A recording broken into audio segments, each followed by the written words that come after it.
What's up, team? Welcome to the video. It's Christmas! It's Christmas! It's Christmas! It's the 12th of December, so we can say the C word now. Christmas! Woohoo! Check out this spectacular hat I got from a woman called Sarah. You're amazing. This hat is one of my favourite hats ever because it flashes and it's Christmassy. In this video today, you're going to see me go up against this CrossFit athlete, Christy. I've been following her for a while and she is awesome. Great all-rounded athlete, and she put up a workout recently which I thought, yes, I'm going to give it a try. She's competed in regional competitions and maybe even the CrossFit Games. And to keep yourselves accountable to somebody in training, it's good to be part of a gym and go up against other people. But sometimes it's also good to go up against somebody you follow online if they post a workout and see if you can beat them. We're about to dive straight into it, but I need to tell you, if you want to give somebody a nice gift for Christmas because you know they want to get in shape, or you're somebody who actually wants to get shredded lean or just build muscle, increase your well-being for health, then I have got a discount on my online coaching for the month of December because it's Christmas. Some people are giving it as Christmas gifts. And then you can get on top of it for the start of January 2021. If you want to find out any information about that, my email is in the YouTube description because I am working on a new website eventually. Here we go.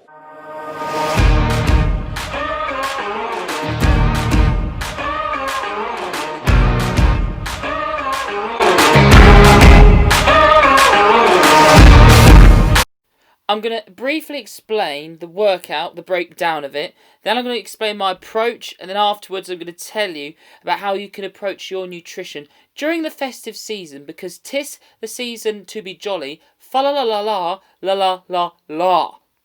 So this workout, it was dumbbell Grace and dumbbell Fran or dumbbell Isabel. I think it's Isabel.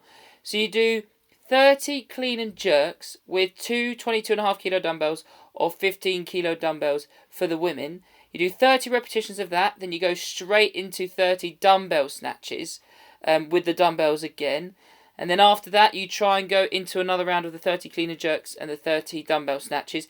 It's an as many repetitions workout, AMRAP, in 6 minutes. But what's slightly bizarre when I was putting these videos next to each other is they have the 6-minute timer going on their end, and I had my 6-minute timer in front of me. But I don't get why they finished before me by a few seconds. But I don't know. I was doing a 6-minute timer, they were doing a 6-minute timer. So I won't reveal to you yet what the results were.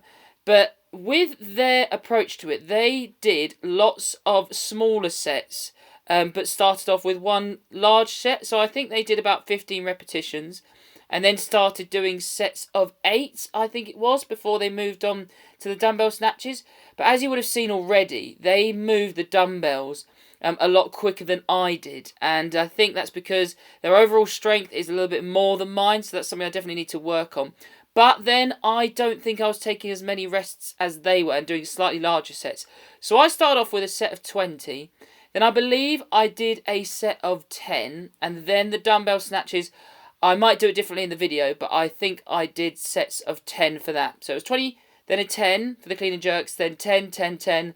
And then finally, as I went into the clean and jerks, I think just held on for as long as possible. But you'll see with the guy, and I don't know if Christy does this as well, but for my 4 repetitions, they always did 5. But as we go into the workout, then I believe the pace starts to get similar. But the result of the whole workout is that they managed to do, I think Christy was a couple of repetitions behind the guy, but the guy managed to get the round of 30, the next round of 30, and then the clean and jerks he returned back to, and I think he got 17 repetitions. For me, I got a round of 30 again, and then I managed to get a set of 8 repetitions with the clean and jerks. So I was 9 repetitions behind, which kind of sucks, because at the end of the workout, I thought I'd actually beaten him. But I actually hadn't, which is a bit annoying. And I recommend with the clean and jerks that you try and use as little shoulders as possible. So when you get the dumbbells up to your shoulders, use all the momentum from slightly dipping your knees and dipping your hips and then exploding upwards to get the dumbbells above your head so you don't fatigue your shoulders. And then with the dumbbell snatches, you're trying to use your hip hinge as much as possible to get the dumbbells overhead rather than your shoulders again. So basically, when I'm going down to the bottom of a dumbbell snatch movement, I'm trying to thrust my hips forward as fast as possible so I can use that momentum to get my arms extended overhead. So I'm not actually feeling too much tension in my shoulders. It's all coming from my hips. But after a while, it was cardiovascularly taxing. I was breathing quite a bit by the end of it. But it was more forearms. Your forearms just start to fail. And I found my hands were starting to slip to the top of the dumbbell. So I was just trying to rest it against the dumbbell there. But it definitely makes a difference if you try and hold the dumbbell at the bottom compared to the top. Just because of the weight distribution as you're throwing the dumbbells over your head. And then as they're coming behind you as well. The key is, though, is not to do loads of big sets. I recommend starting with a big set. I prefer, at the moment, try to do bigger sets and still trying to keep little rest time, but I think the recommendation is to always do lots of small sets and try and keep your heart rate at a quite constant level rather than jacking it up and keeping it up there. And obviously it's essential to have Christmas pudding socks that I did to be able to get stronger and perform well in workouts. So that was the approach. I'm going to try another one of these in future if Christy posts another one, or if another CrossFit athlete posts another one. Certainly give that a try. If you have any workouts you've seen online you want me to try, either go up against you or go up against the CrossFit athlete, then I will do that because I love to do that kind of thing. Just some recommendations for the festive season as we go into it with your nutrition. I'm not saying that you're going to need to eat chicken and rice on Christmas Day. No way.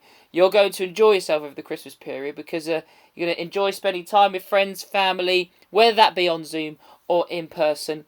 But if you're somebody who wants to stay on track and you want to still be able to enjoy yourself on Christmas Day, if you know your maintenance is roughly 2,500 calories, or it could be 3,000 calories, then look at your nutrition across, say, even a fortnight or a 4-week period, and maybe, well, actually more a 2-week period, because Christmas, if you're doing a 4-week all-out eating for Christmas for 4 weeks, then I'd certainly would recommend that.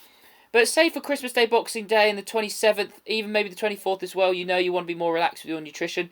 Just think of the build-up beforehand. Think a week or two beforehand, preferably just a week, that you slightly scale back on your calories, say have 2,500 calories a day rather than the 3,000, and then 500 times 7, 3,500, you would have saved up that for the 4 days that you maybe are going to be more relaxed with your nutrition. So that means if your maintenance is roughly 3,000 calories, then on the days that you're being more relaxed, you're still going to have an additional 3,500 calories. So that'd be almost like an extra 800 calories a day, so you could be really relaxed with it. But that means you're still exercising, though. You may choose to not exercise a couple of those days, and that's fine. And, if you don't exercise, that's fine. You just may experience some retention of water across those 4 days, and that's fine, because that will happen, and it will go when you return back to your routine. It's something you don't need to stress too much about. The main thing is to enjoy spending time with the family, and also in the time beforehand when you reduce your calories a little bit, I'd also just recommend that you keep your protein high if your calories are slightly lower, just to be able to preserve as much muscle mass as possible if you're in a calorie deficit. Thanks again for watching. If you want to be entertained and learn about fat loss and nutrition stuff every single video, then make sure you hit the subscribe button, and I'll see you all in my next one.